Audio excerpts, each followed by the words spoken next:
আসসালামু আলাইকুম বন্ধুরা, আশা করি সবাই সুস্থ আছেন। বন্ধুরা, স্ক্রিনে বর্তমানে আপনারা যে জাহাজটির ছবি দেখছেন, এই জাহাজটির নাম হলো IRIS জাগ্রোস 313। এটি একটি গোয়েন্দা বা সিগনিট নৌবাহিনীর একটি জাহাজ, যেটাকে আলাদাভাবে রিকনেসার ডেস্ট্রয়ার হিসেবে ডাকা হয়। ধরুন, এই জাহাজগুলো বিভিন্ন ধরনের গোয়েন্দা নজরদারি, বিশেষ করে ব্যালিস্টিক মিসাইলের যে গাইডেন্স রয়েছে সেটা প্রদান করার জন্যই কিন্তু কাজ করে। বাংলাদেশের প্রেক্ষাপটে এটা তেমন পরিচিত না হলেও আমাদের এই দক্ষিণ এশিয়ার প্রেক্ষাপটে এটা খুবই পরিচিত। আপনাদের নিশ্চয়ই স্মরণে থাকার কথা, এই ধরনের গোয়েন্দা জাহাজ মাঝে মধ্যেই চীন প্রেরণ করে থাকে শ্রীলঙ্কার উপকূলে কিংবা মালদ্বীপের উপকূলে ভারতকে কাউন্টার করার জন্য। যাই হোক, ইরানের নৌবাহিনী চীনের প্রযুক্তিগত সহযোগিতায় 2025 সালে সর্বপ্রথম এই ধরনের জাহাজ তৈরি করে তার নৌবাহিনীতে যুক্ত করেছে এবং এটা আনুষ্ঠানিকভাবে বর্তমানে সার্ভিসে রয়েছে। আপনারা নিশ্চয়ই অবগত আছেন, বর্তমানে হুতি এবং যুক্তরাষ্ট্রের মধ্যে একটা সংঘর্ষ চলছে, যেখানে হুতিরা তাদের ব্যালিস্টিক মিসাইলগুলো যুক্তরাষ্ট্রের বিরুদ্ধে নিখুঁতভাবে ব্যবহার করার জন্য যে গাইডেন্স সিস্টেম চীনের ব্যবহার করত বাইদু, সেটা বন্ধ হয়ে গেছে।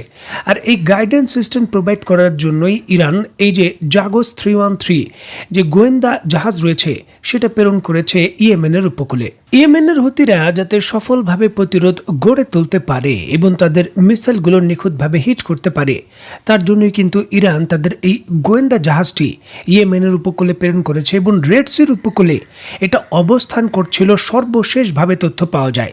এখন এই জাহাজটি যেহেতু একটি ক্রিটিক্যাল কাজ করছে, এর পূর্বের ভিডিওতে আপনাদের আমি বলেছিলাম এই জাহাজটি কিন্তু যুক্তরাষ্ট্রের টার্গেটে থাকবে। যে কোনো মুহূর্তে ইরানের এই জাহাজটিতে যুক্তরাষ্ট্র আক্রমণ করতে পারে, এটাই ছিল একটা স্বাভাবিক বিষয়। অবশেষে যেমনটা আন্তর্জাতিক সংবাদ মাধ্যম থেকে জানা যাচ্ছে এবং বিভিন্ন সংবাদ মাধ্যম দাবি করছে, এই জাহাজটিতে যুক্তরাষ্ট্র বিমান হামলা করেছে। অত্যন্ত গুরুত্বপূর্ণ এই বিষয়টিকে কেন্দ্র করে স্ক্রিনে নিশ্চয়ই আপনারা দেখতে পাচ্ছেন, সৌদি গণমাধ্যম আল হাদাতের উদ্ধৃতি দিয়ে জাপানের সংবাদ মাধ্যম দ্য ইউরেশিয়ান টাইমস তারা এমনটা বলছে যে এই জায়গায় ইরানের মোস্ট অ্যাডভান্স যে স্পাই জাহাজ রয়েছে সেখানে হামলা করেছে যুক্তরাষ্ট্র। আর এই হামলার কারণে সেই জাহাজটি ডুবে গেছে, জাগোস জাহাজটি ডুবে গেছে, এমনটাই কিন্তু দাবি করছে সংবাদ মাধ্যমগুলো। যে অত্যন্ত গুরুত্বপূর্ণ এই বিষয়টিকে কেন্দ্র করে স্ক্রিনে নিশ্চয়ই আপনারা দেখতে পাচ্ছেন, শুধু ইউরেশিয়ান টাইমস বা সৌদি সংবাদ মাধ্যমই নয়, এই জায়গায় পশ্চিমা সংবাদ মাধ্যম নিউজ উইকও কিন্তু একেবারে ম্যাপ প্রকাশ করে তারা দাবি করছে যে ইরানের জাহাজে হামলার পর ইরানের এই গোয়েন্দা জাহাজটি ডুবে গেছে। ইউএস মিলিটারির এই অ্যাকশন সরাসরি ইরানের বিরুদ্ধে নেওয়া হয়েছে, তারা এমনটা দাবি করছে। রেড সির উপকূলে এমনটা হয়েছে, তারা তাদের সংবাদ মাধ্যমে এমনটা দাবি করছে। যদিও এই বিষয়টিকে কেন্দ্র করে যুক্তরাষ্ট্র এখন পর্যন্ত কোনো দাবি করেনি বা ইরানের পক্ষ থেকেও এই বিষয়ে স্টেটমেন্ট দেওয়া হয়নি যে তাদের জাহাজগুলো ডুবে গেছে। এখন এই জিনিসটা যদি ঘটে থাকে, এটি একটি যুদ্ধক্ষেত্রে বড় ঘটনা। সর্বাত্মক যুদ্ধের যে কথা বলা হচ্ছে, এর প্রথম যে আগুনের ফুলকি সেটা এখান থেকেই শুরু হতে যাচ্ছে। সামরিক বিশেষজ্ঞরা এক বাক্যে এই কথাটা বলছেন, যুক্তরাষ্ট্র যদি ইরানের এই জাহাজে হামলা করে থাকে, যেমনটা পশ্চিমা সংবাদ মাধ্যম এবং সৌদি আরবের সংবাদ মাধ্যম দাবি করছে যে হামলার কারণে এটা ডুবে গেছে, তাহলে নিশ্চিতভাবেই যুক্তরাষ্ট্রের কোনো ডেস্ট্রয়ারও ডুবে গেছে, যার জন্য এই যুক্তরাষ্ট্র এত বড় পদক্ষেপ নিল।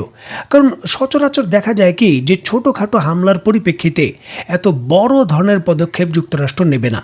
নিশ্চিতভাবেই যদি এই জাহাজটি ইরানের ডুবে যায় যুক্তরাষ্ট্রের হামলার কারণে, তাহলে যুক্তরাষ্ট্রেরও একটি ডেস্ট্রয়ার ডুবে গেছে। কারণ সেই হামলার জন্য, নির্দিষ্ট হামলার জন্য সম্পূর্ণভাবে দায়ী হলো এই গোয়েন্দা জাহাজটি, যেটি তার লজিস্টিক সাপোর্টের যে গাইডেন্স রয়েছে সেটা দিয়েছে।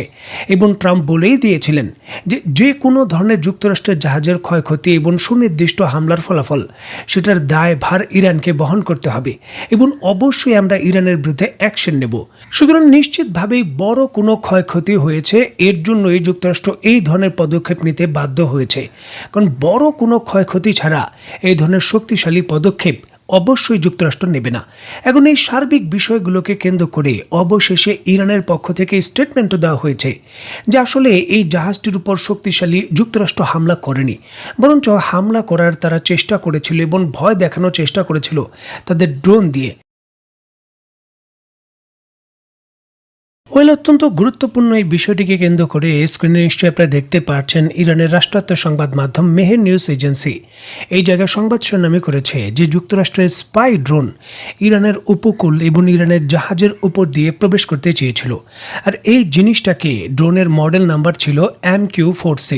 এই ড্রোনগুলোকে সরাসরি ইরানের কাছে থাকা যুক্তরাষ্ট্রের তৈরিকৃত যে F-14 যুদ্ধ বিমান রয়েছে এবং তাদের ড্রোন রয়েছে সেটা দিয়ে তারা প্রতিহত করেছে। সরাসরি তারা কিন্তু এমনটাই খবর দিয়েছে। এবং যুক্তরাষ্ট্রের ড্রোনটাকে শুট ডাউন করা হয়েছে কিনা এই বিষয়ে আনুষ্ঠানিকভাবে ইরানও মন্তব্য করেনি, যুক্তরাষ্ট্র মন্তব্য করেনি।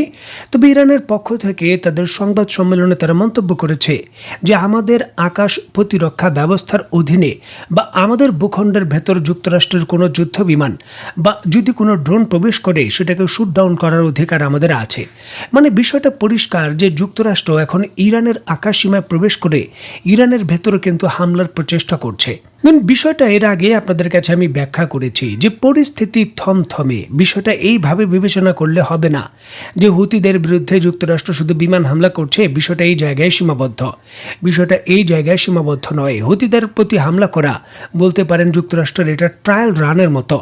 মূল টার্গেট হলো ইরান। তারা ইরানেই আক্রমণ করতে চাচ্ছে, যার সর্বশেষ একটা গুরুত্বপূর্ণ উদাহরণ হলো যুক্তরাষ্ট্রের ড্রোনের এইভাবে ইরানের আকাশ সীমায় প্রবেশের চেষ্টা এবং তাদের জাহাজে হামলার প্রচেষ্টা।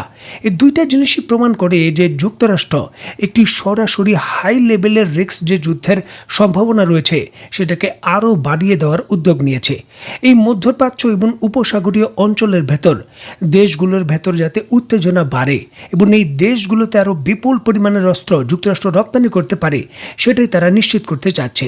দেখুন, যদি মধ্যপ্রাচ্যের যুদ্ধ শুরু হয় যুক্তরাষ্ট্রের অস্ত্র রপ্তানির একটা বড় দিগন্ত উন্মোচন হবে, যে জিনিসটা অনেকটাই কিন্তু সীমিত হয়ে গেছে ইউরোপকে কেন্দ্র করে। ইউক্রেনের যুদ্ধে ইউরোপীয় ইউনিয়নের দেশগুলো বিপুল পরিমাণের অস্ত্র ক্রয় করে ডেলিভারি দিয়েছে, তারাও অস্ত্র ক্রয় করেছে। তবে এখন ইউরোপের দেশগুলো যুক্তরাষ্ট্র থেকে আর অস্ত্র ক্রয় করতে চায় না।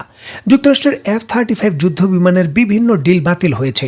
সুতরাং যুক্তরাষ্ট্রের এখন বিকল্প জায়গা দরকার, আর এর উৎকৃষ্ট জায়গা হতে পারে এই মধ্যপ্রাচ্যের ধনী দেশগুলো। দেখুন, দীর্ঘ সময় ধরেই ইসরায়েল এবং যুক্তরাষ্ট্রের স্ট্র্যাটেজি ছিল ইরান তোমাদের বড় হুমকি, ইরান তোমাদের দেশকে ধ্বংস করে দেবে। সুতরাং মধ্যপ্রাচ্যের দেশগুলো এই যুক্তরাষ্ট্রের যে প্রভাব বলয় এবং নিরাপত্তা বলয় সেখানে ছিল।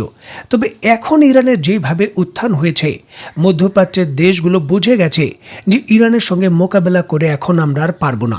সুতরাং ইরানের সঙ্গে বন্ধুত্ব করাই উত্তম, যার জন্য তারা কিন্তু অনেকটা সুসম্পর্ক ইরানের সঙ্গে বজায় রেখে চলার চেষ্টা করছে। যে জিনিসটাই যুক্তরাষ্ট্রের অন্যতম মাথা ব্যথার কারণ। যুক্তরাষ্ট্রের অস্ত্র বিক্রি অনেকটাই বন্ধ হয়ে গেছে এই পলিসির জন্য। দিন ইরানের সঙ্গে সর্বাত্মক যুদ্ধ যুক্তরাষ্ট্র করবে কিনা সেই বিষয়টা নিয়ে এখনও সন্দিহান, এখনও চূড়ান্তভাবে বোঝা যাচ্ছে না। তবে ইরানের সঙ্গে উত্তেজনা বৃদ্ধি করে মধ্যপ্রাচ্যের দেশগুলোতে কি করে অস্ত্র বিক্রি করা যায় সেই কৌশলে যুক্তরাষ্ট্র অনেকটা এগিয়ে গেছে। অত্যন্ত গুরুত্বপূর্ণ এই প্রেক্ষাপটে এখন দেখার বিষয়ে কোথাকার পানি কোথায় গিয়ে গড়ায়। তো বন্ধুরা, আজকের মতো বিদায়। নতুন কোনো ভিডিও নিয়ে আবার দেখা হবে। সেই পর্যন্ত সবাই ভালো থাকবেন, সুস্থ থাকবেন এবং বাংলাদেশকে ভালোবাসবেন। আল্লাহ হাফেজ।